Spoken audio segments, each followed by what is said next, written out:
अऊज़ु बिल्लाहि मिनश शैतानिर रजीम।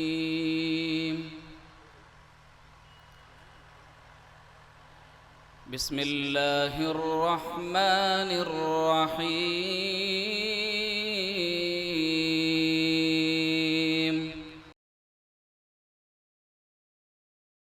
प्रोग्राम की कार्रवाई आहिस्ता आहिस्ता आगे बढ़ रही है। एक बार फिर मैं ये बताता चलूं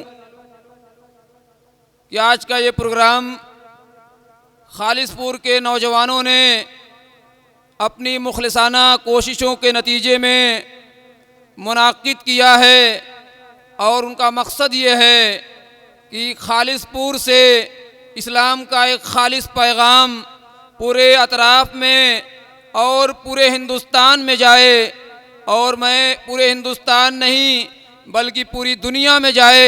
इसलिए कि आज के सोशल मीडिया के इस ज़माने में प्रोग्राम खालिसपुर में हो रहा है, लेकिन सुनने वाले और देखने वाले पूरी दुनिया के कोने कोने में बैठ करके सुनते और देखते हैं। आज का ये प्रोग्राम भी जेके स्टूडियो वाले जो मऊ के हैं, जिनके ज़रिए से ये प्रोग्राम लाइव टेलीकास्ट चल रहा है, जो लिंक जो है मैंने बहुत सारे नौजवानों को भेजा है, तो जो भाई हमारे बाहर हैं उनको ये लिंक भेज दिया जाए ताकि वो वहाँ से बैठ करके इस प्रोग्राम को पूरे तौर पे इत्मीनान के साथ सुन और देख सकते हैं। आज का ये दौर सोशल मीडिया का ये दौर है। हम पबजी और दूसरी चीज़ें मोबाइल पे हम बहुत चलाते हैं, लेकिन इस प्रोग्राम के लिंक को हम अपने दोस्त अहबाब में भेज दें जो हमसे दूर हैं, हमारे करीब नहीं हैं या हमारे दरमियान में नहीं हैं, तो कम से कम वो मोबाइल के ज़रिए से इंशाअल्लाह इस पूरे प्रोग्राम से फ़ायदा उठा सकते हैं। मैं बहुत ही अदब के साथ आज के इस प्रोग्राम की सदारत फरमा रहे आली जनाब फ़ज़ीलतुश शेख हज़रत मौलाना मोहम्मद मज़हर अल आज़मी हफ़िज़हुल्लाह से बड़े अदब के साथ गुजारिश कर रहा हूँ कि आप तशरीफ़ लाएँ और अपने मुख्तसर सदारती खिताब से हम तमाम सामीन और सामियात को नवाजें।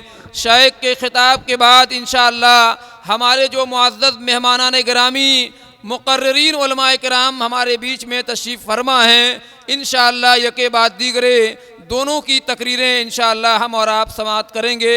इत्मीनान के साथ आप बैठें। नौजवानों से गुजारिश है कि जो लोग भी बाहर से आ रहे हैं उनको जलसगाह तक पहुँचाएँ। जज़ाकुमुल्लाह। अस्सलामु अलैकुम वरहमतुल्लाहि वबरकातुहू। इन्नल हम्दुलिल्लाह नहमदुहु व नस्तईनुहु व नस्तगफिरुहु व नऊज़ु बिल्लाहि मिन शुरूरि अनफुसिना व मिन सय्यिआति अमालिना मन यहदिहिल्लाहु फला मुज़िल्ल लहु व मन युज़लिल फला हादिय लहु व अशहदु अल्ला इलाहा इल्लल्लाहु वहदहु ला शरीका लहु व अशहदु अन्न मुहम्मदन अब्दुहु व रसूलुहु। अम्मा बाद। औज़ु बिल्लाहि समीउल अलीम मिनश शैतानिर रजीम। बिस्मिल्लाहिर रहमानिर रहीम। व इज़ इब्तला इब्राहीम रब्बुहु बिकलिमातिन फ़अतम्महुन्ना क़ाल इन्नी जाइलुका लिन्नासि इमामा। डाइस पर तशरीफ़ फरमा उलमाए किराम, तमाम हाज़रीन और ख़वातीन, आज का ये प्रोग्राम जिसमें आप सब हज़रात हाज़िर हैं और शरीक हैं, नौजवानों की काविश और उनकी मेहनत का सबरा और नतीजा है, जैसा कि भी आपने सुना। इसलिए वो तमाम नौजवान खुसूसी तौर पर और इससे मुताल्लिक़ ताउन करने वाले तमाम लोग उमूमी तौर पर काबिल मुबारकबाद हैं कि उन्होंने इस इलाक़े में इस प्रोग्राम के इनेकाद के बारे में सोचा ताकि किताब व सुन्नत की बातें दूसरों तक पहुँचाई जा सकें जो आज की इस प्यासी दुनिया के लिए बहुत ही ज़्यादा ज़रूरी है। इस्लाम की बातों को समझना और समझाना ये दोनों अहम है और इसके असरात भी बड़े अहम मुरतब होते हैं। ये अलग बात है कि आज के दौर में हम लोग इसकी अहमियत से नावाकिफ़ हो चले हैं और ये बात भूल चुके हैं कि कितना ये प्रोग्राम ज़रूरी है, इसके असरात कितनी दूर तक मुरतब होते हैं और आज की दुनिया को इसकी कितनी सख्त ज़रूरत है। इसलिए फिर मैं इससे मुताल्लिक़ तमाम लोगों का शुक्रिया अदा करूँगा कि मुझे भी इस प्रोग्राम में शिरकत का मौका दिया और आज मैं आप हज़रात से खिताब कर रहा हूँ। चूँकि ये ज़िलहिज्जा का महीना चल रहा है, इसलिए मैंने समझा और मेरे ज़हन में बात आई कि इसी से मुताल्लिक़ कुछ बातें अर्ज़ की जाएं। इस महीना के आने से पहले, बल्कि बहुत पहले से लोगों के ज़हन में एक बात रहती है कि ईद का त्यौहार ख़त्म हुआ, अब इसके बाद बकरीद को आना ही आना है। ईद के फ़ौरन बाद तमाम लोग बकरीद के इंतज़ार में रहते हैं, इसलिए कि ये एक दूसरा हमारा बड़ा त्यौहार है। मगर अफसोस की बात यह है कि बकरीद का ये त्यौहार हमें अगर याद रहता है या याद है तो सिर्फ इस एतबार से कि हम जानवरों की कुर्बानी करते हैं और अल्लाह के नाम पर जानवरों को ज़बह करते हैं। हालांकि इस कुर्बानी और इस त्यौहार से मुताल्लिक़ जितने भी उमूर हैं उन तमाम का एक बुनियादी मकसद ये है कि जिस ज़ात गिरामी क़द्र हज़रत इब्राहीम अलैहिस्सलाम की चूँकि ज़ात से मुताल्लिक़ और मरबूत ये त्यौहार है, इसलिए आपकी पूरी ज़िंदगी देखी जाए, आपकी पूरी सवानें देखी जाए और पूरी ज़िंदगी काविश और मेहनत देखी जाए। हकीकत ये है कि ये कुर्बानी जो जानवर की हम करते हैं ये तो सिर्फ कुर्बानियों की एक अलामत है, कुर्बानियों की एक निशानी है, वरना आपकी पूरी ज़िंदगी कुर्बानियों से ही इबारत है। और अंबिया की ज़िंदगी तो कुर्बानियों से भरी पड़ी ही होती है। बचपन से लेकर आखिरी लम्हा तक उनका हर लम्हा एक बड़े से बड़े इम्तिहान में गुजरता है और हर इम्तिहान के मौके पर उन्हें बड़ी से बड़ी कुर्बानी देनी पड़ती है। इसलिए आपकी ज़िंदगी की सिर्फ यही एक कुर्बानी नहीं, बल्कि ये तो बेटे के एवज़ में कुर्बानी बतौर अलामत के पेश कर दी गई। आपकी पूरी ज़िंदगी कुर्बानी से इबारत है और हमारी जिम्मेदारी ये है कि ऐसे मौक़े पर और ईद कुर्बान के मौके पर उस पूरी तारीख़ को दोहराएं और देखें कि आपने अपनी ज़िंदगी में कितनी कुर्बानियाँ पेश की हैं। तसव्वुर आप कीजिए कि जिस माहौल में आपकी परवरिश हुई, पले बढ़े और जिस घर में पले बढ़े वो खुद पूरा का पूरा घर बुत घरों का था, बुत साजों का था, मुशरिकीन का था, मुशरिकीन के अलमबरदारों का था। उनके वालिद मोहतरम खुद बुतगर थे और बुस्साज थे। अगर किसी आदमी के, आम आदमी के भी अकीदे और नजरिए के खिलाफ कोई बात कही जाती है तो आदमी आग बगोला हो जाता है। हम सबको इस बात का तजर्बा है कि आदमी दिगर मामले में तो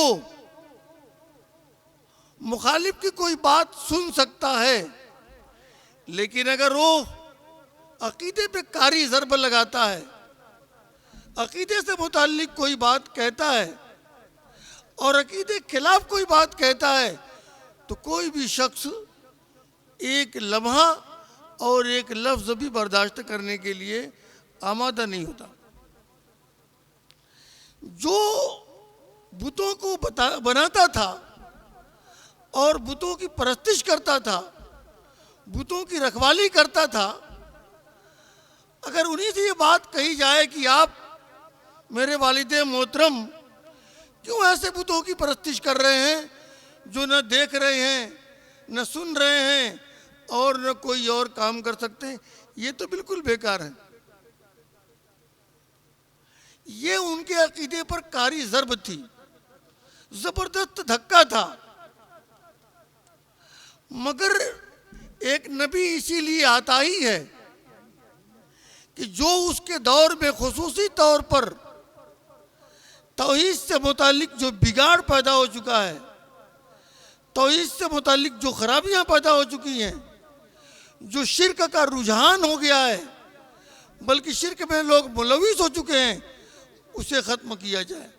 वबाअतना फ़ी कुल्लि उम्मतिन रसूलन अन इअ्बुदुल्लाह, कि तमाम अंबिया को अल्लाह ताला इसीलिए भेजता है ताकि वो जाएं और एक अल्लाह के तौहीद की दावत दें। आपने जब तौहीद की दावत अपने बाप के सामने पेश की तो आप अच्छी तरह जानते हैं कि जब मद्दे मुकाबिल के सामने कोई जवाब नहीं होता, कोई दलील नहीं होती, कोई बुरहान नहीं और कोई सबूत नहीं, तो लड़ाई झगड़ा, मारपीट, उठापटक और गाली पर आमादा हो जाता है। ये आम बात है, हम सब जानते हैं।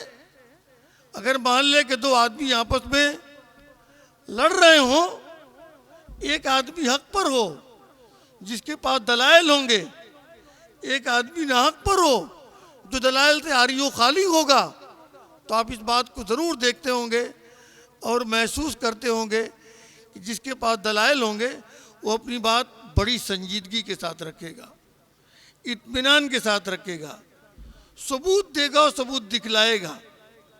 मगर अगले के पास चूंकि उसका कोई काट नहीं है, उसके पास कोई रद्द नहीं है, उसके बरखिलाफ उसके पास कोई दलील नहीं, इसलिए उठा पटक करता है और मार पीट की बात करता है। बिल्कुल ठीक यही मंजर वहां पर भी था। और वालिद मोहतरम गुस्से में आया और कहा कि वाजुरी मलिया, एक मुद्दत दराज के लिए मुझे छोड़ के जाओ। सोचिए, जिस घर में एक आदमी पला पड़ा है, बाप से ये जब अकीदे की बात आई और खुल के कहा, तो फौरी तौर पर यह फैसला लिया कि नहीं, तुम घर छोड़ के चले जाओ।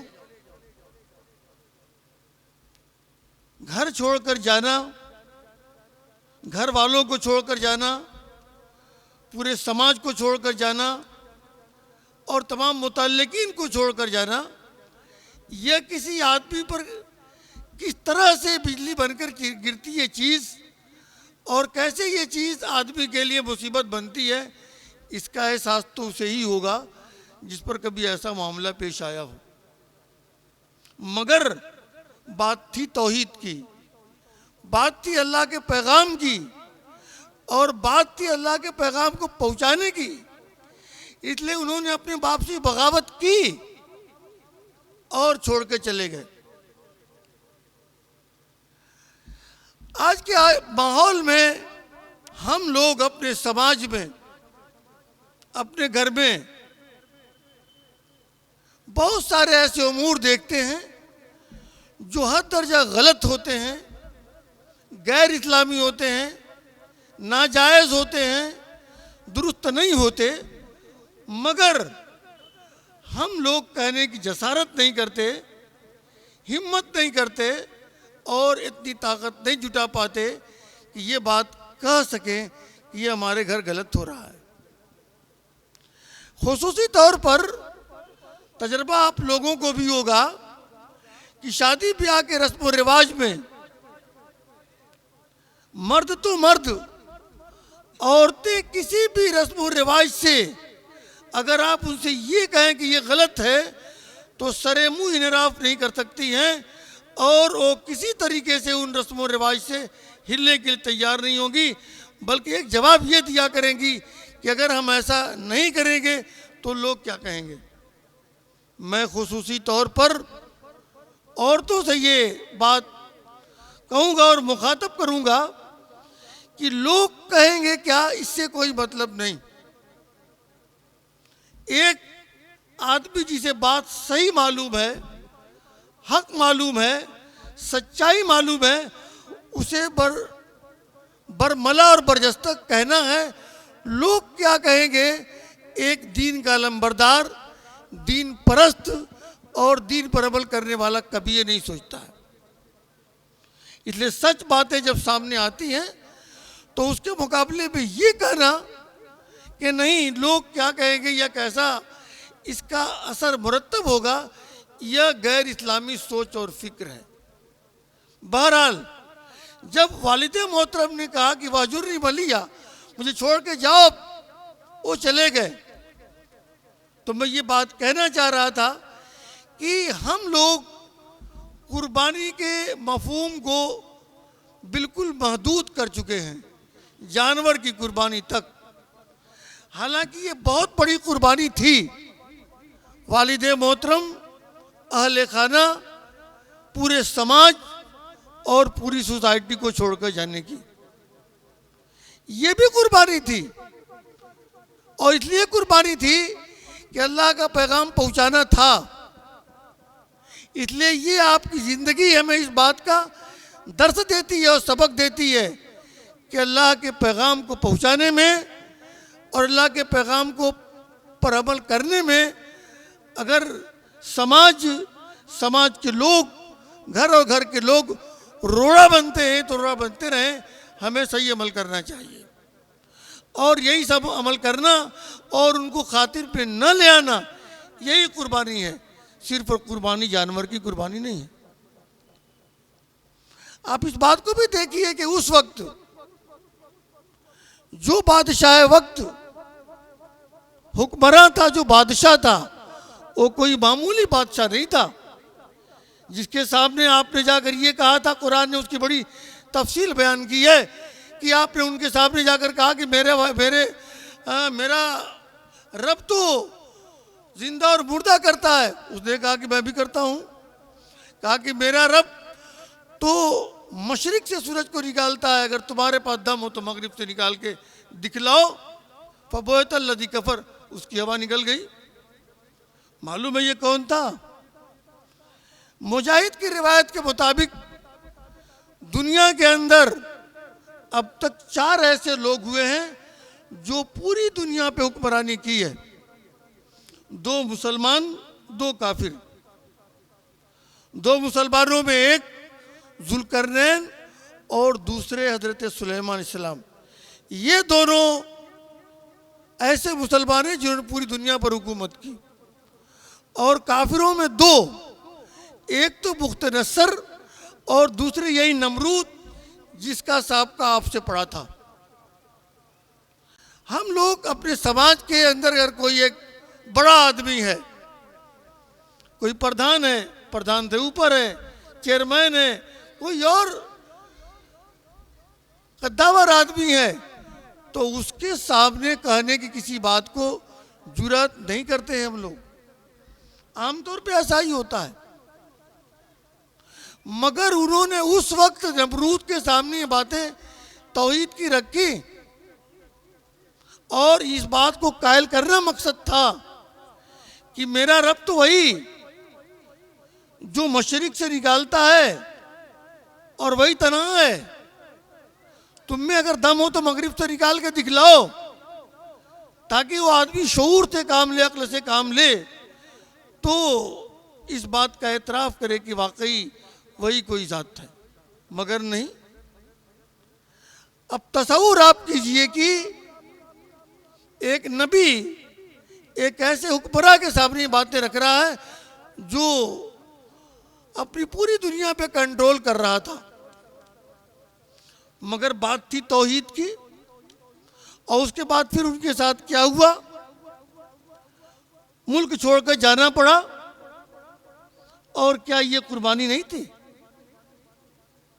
तो आपकी पूरी जिंदगी, इसी मुनासबत से मैंने यह आयत करीमा पढ़ी थी कि वज़्तला इब्राहीम रब्बहू बिकलिमातिन फ़अतम्महुन्ना, कि हज़रत इब्राहीम अलैहिस्सलाम को उनके रब ने मुख्तलिफ उमूर में आजमाया और सब में आपको जब मुकम्मल और पुख्ता पाया, सब में वो कामयाब हुए।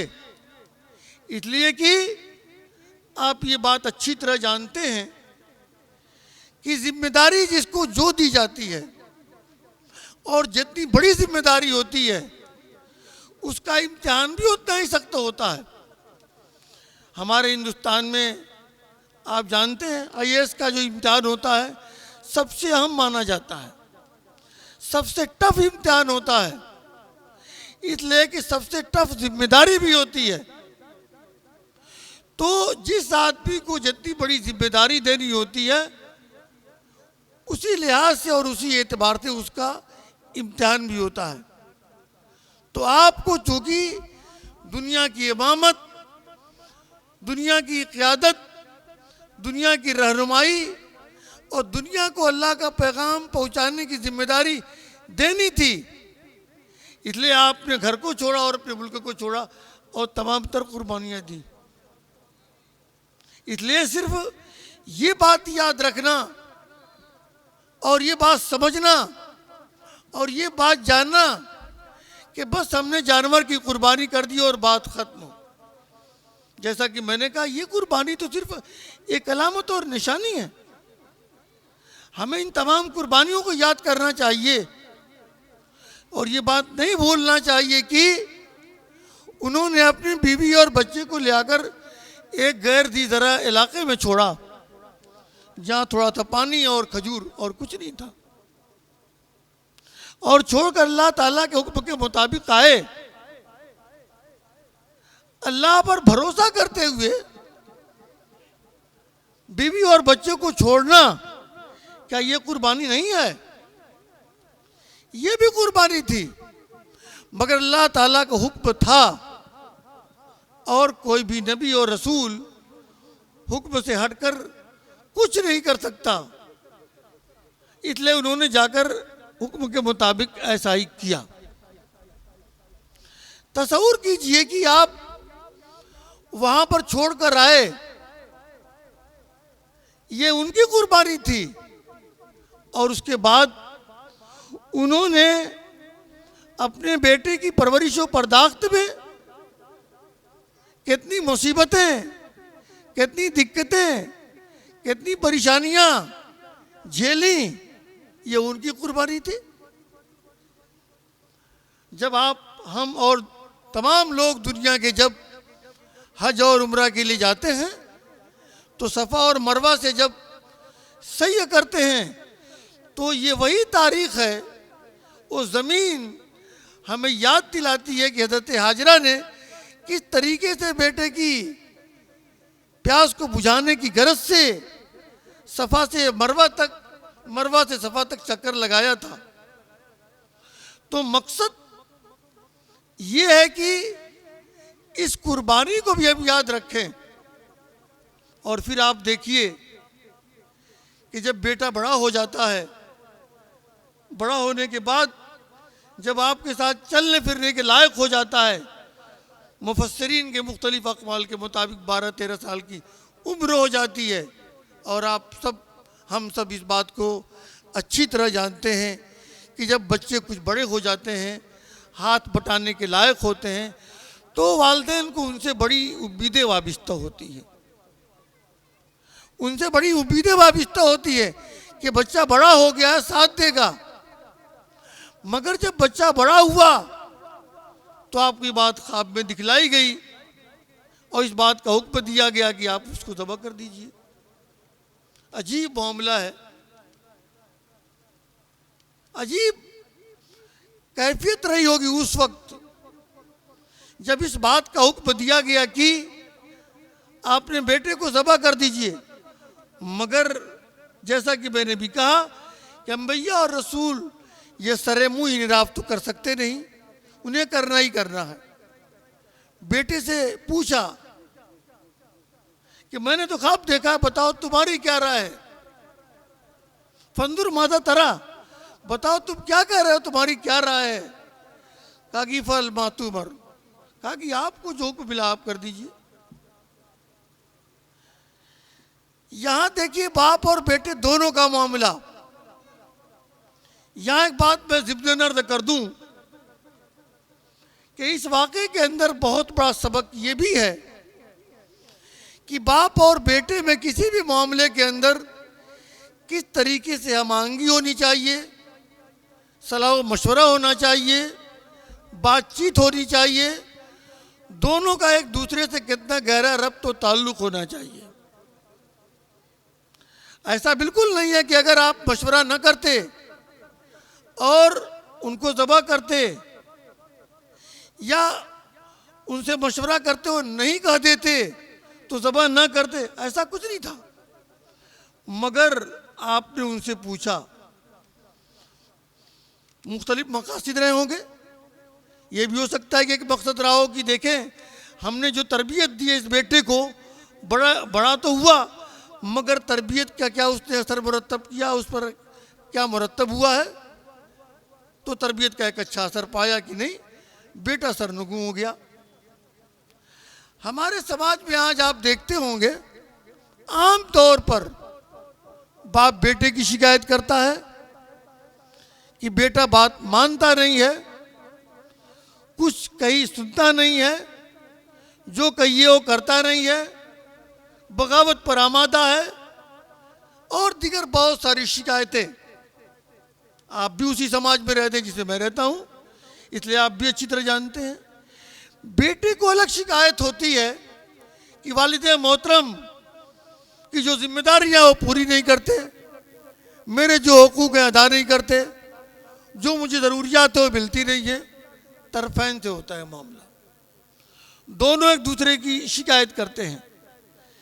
लेकिन अगर आप जायज़ा लें, तजिया करें, तो आपको ये बात मालूम होगी कि इसकी बुनियादी वजह दोनों में गैप है, दोनों में गैप है, दोनों में दूरी है। अगर दोनों में कुर्ब हो, दोनों एक दूसरे से करीब हों, बाप और बेटे एक दूसरे से तमाम मामले में राय और मशवरा करें, घर का कोई भी मामला हो, अगर एक बाप को कोई काम अंजाम देना है, उसने फैसला ये किया कि मुझे ये करना है, मगर वो बेटे से मशवरा करे कि भाई देखो मुझे ये काम करना था, तुम्हारी इसमें क्या राय है।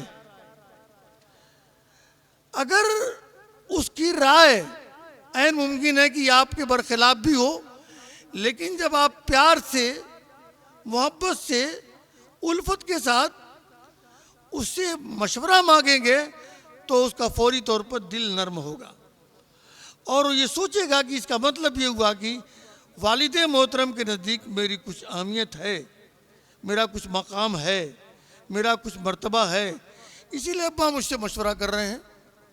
और अब्बा चूँकि मुझसे तजर्बाकार हैं इसलिए उनकी ये राय ज़्यादा मुनासिब होगी। वो कहता है ठीक है आप जो कर रहे हैं कीजिए। बिल्कुल ठीक है, सही। अगर बेटा भी किसी ज़रूरत के मुताबिक और ज़रूरत के वक्त अपने बाप से मशवरा करता है कि मुझे ये करना है, अब्बा मैं क्या करूं, वालिद मोहतरम मैं क्या करूं, तो दोनों में कुर्ब बढ़ता है, दोनों में बहुत ही कुर्बत आती है और दोनों एक दूसरे से करीब होते हैं, और दोनों में करीब होने का नतीजा ये होता है कि जो दूर रहने की वजह से गलतफहमियाँ होती हैं वो ख़त्म हो जाती हैं। इसलिए कि बहुत सारी गलतफहमियाँ सिर्फ एक दूसरे से दूर रहने की बुनियाद पर पैदा होती हैं, करीब होने के बाद वो तमाम तर गलतफहमियाँ दूर हो जाती हैं। आप देखते होंगे अगर दो आदमी हैं और दोनों में आपस में दुश्मनी है, एक आदमी जो दुश्मन है दूर पर खड़ा है, अगर दूसरे शख्स ने उसका मुंह हिलते हुए देखा तो उसे इस बात का एहसास होगा कि ये मेरा दुश्मन है, मुझे गालियां दे रहा होगा। बरखिलाफ इसके अगर उसका दोस्त खड़ा है और गालियां दे भी रहा हो तब भी उसे इस बात का एहसास होगा कि नहीं, यह मेरे लिए दुआ खैर ही कर रहा होगा। तो जब आदमी दूर रहता है तो दूर रहने के बाद गलतफहमियां पैदा होती हैं और गलतफहमियों की बुनियाद पर तमाम मसाइल पैदा होते हैं, और उन मसाइल में जब आदमी गिरता है और वहाँ जाकर मामले को अना का मामला बना लेता है तो बहुत सारी चीज़ें वहाँ पर जन्म लेती हैं। इसलिए मेरे भाइयों, ये कुर्बानी का जो त्यौहार आ रहा है, फिर मैं ये बात कहूँगा कि सिर्फ एक निशानी और अलामत है जो हम जानवरों की कुर्बानी करते हैं। आपकी पूरी ज़िंदगी कुर्बानियों से भरी पड़ी है और हमारी पूरी ज़िंदगी कुर्बानियों के मुताबिक होनी चाहिए। मैं ये बात अक्सर ये कहा करता हूँ कि अगर हमारे समाज में, हमारी सोसाइटी में, हमारे इस इलाके में लोगों के दरमियान सिर्फ कुर्बानी का जज्बा पैदा हो जाए तो बहुत सारे मसाइल खुद ब खुद हल हो जाएंगे। आप देखते होंगे एक गली रहती है, गली में कभी कभी नाली दोनों तरफ रहती है, दोनों आदमी अड़े रहते हैं कि भाई नाली हमारी तरफ से नहीं आपकी तरफ से रहेगी, और वो कहता है हमारी तरफ से नहीं आपकी तरफ से। दोनों के सामने मामला नाक का रहता है। वो सोचता अगर हमारी तरफ से नाली बह गई तो मेरी नाक कट जाएगी, और वो सोचता अगर हमारी तरफ से बह गई तो हमारी नाक कट जाएगी, और दोनों अपनी नाक बचाए रहते हैं, इसलिए दोनों तरफ से नालियां बहती हैं। अगर इसी में एक आदमी ये कहे चलो ठीक है भाई तुम मेरे अपने अजीज हो, अगर मेरी तरफ से नाली बहे तुम्हारी तरफ से ना बहे तो मुझको कोई एतराज की बात नहीं है।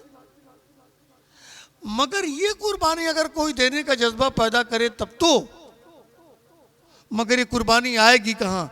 इसी हजरत इब्राहिम अलैहिस्सलाम की पूरी ज़िंदगी से आएगी। जो आदमी घर छोड़ सकता है, जो अपना पूरा मुल्क छोड़ सकता है, जो बाल बच्चों को छोड़ सकता है और पूरी ज़िंदगी दाव पर लगा सकता है कुर्बानियाँ देकर, वो क्यों हम एक नाली भरने नहीं दे सकते? मकानात का मामला, जो मुकद्दमात की नौबत आती है, उन तमाम मुकद्दमात के अंदर भी मामला बहुत ज़्यादा ज़मीन का नहीं होता, कभी कभी 2, 4, 5, 6 इंच का मामला होता है, मगर वो मामला 6 इंच की ज़मीन का नहीं होता बल्कि सिर्फ 1 इंच की नाक का मामला रहता है। वो 6 इंच ज़मीन नहीं, नाक का मामला रहता है। और यही वजह है कि हम और आप चाहे बात कुर्बानियों की जितनी भी कर लें, मगर कुर्बानियों की जज्बे से हम लोग आरियो खाली हैं, सिर्फ कुर्बानी एक ही जानते हैं। इसलिए ऐसे मौके पर मैं हमेशा ये बात कहता हूँ कि आप सिर्फ इस कुर्बानी को याद रखिए, आपकी पूरी ज़िंदगी की कुर्बानियों को याद रखिए और अपने अंदर कुर्बानियों का जज्बा पैदा कीजिए। एक आखिरी बात मैं इसी से मुताल्लिक कहकर ख़त्म करूँ, और वो ये कि हम लोग कुर्बानियाँ करते हैं, कुर्बानियों के अंदर बहुत सारे फुजलात निकलते हैं।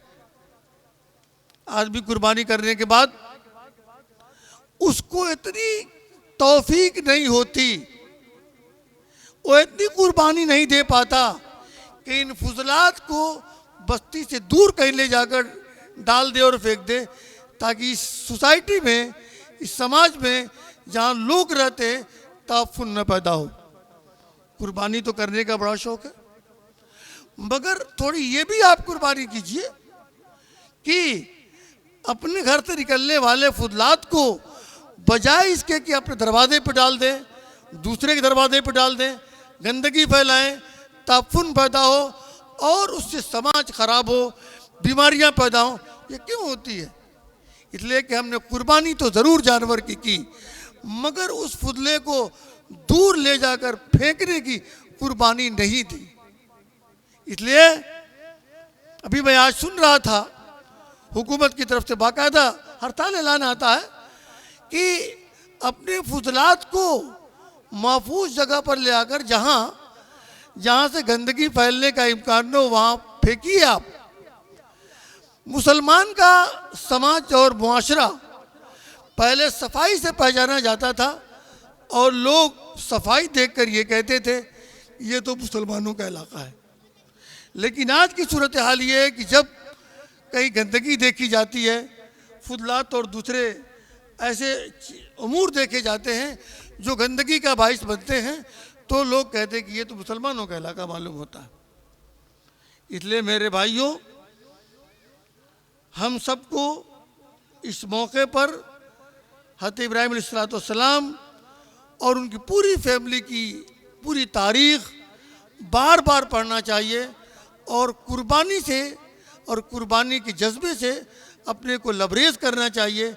अगर हमने सिर्फ कुर्बानी की मगर कुर्बानी के जज्बे को अपने अंदर पैदा नहीं किया तो फिर गोया कि हम कुर्बानी के असल मफहूम से बहुत दूर रह गए। इसलिए आज के इस प्रोग्राम में मैं ये बात बतौर ख़ास आपसे अर्ज़ करूँगा कि जिन नौजवानों ने, जिन बुज़ुर्गों ने और इलाके के जिन बेइखाओं ने मिलकर ये प्रोग्राम मुनक़िद किया है, जिसमें आप हज़रात को किताब व सुन्नत के सुनने और सुनाने का मौका दिया गया है, उनका बुनियादी मकसद यही है कि इस्लाम की तालीमात दूर से दूर तक पहुँचे और इस्लाम पर लोगों के अंदर अमल का जज्बा पैदा हो और कुर्बानी का ये मौसम और कुर्बानी का ये मौका खुसूसी पैगाम देता है कि लोगों के अंदर कुर्बानी का जज्बा पैदा हो। दुआ करना चाहिए कि अल्लाह ताला हम सब के अंदर कुर्बानी का जज्बा पैदा कर दे। आमीन। व मा अलैना इल्लल बलाग। अस्सलामु अलैकुम व रहमतुल्लाहि व बरकातहू।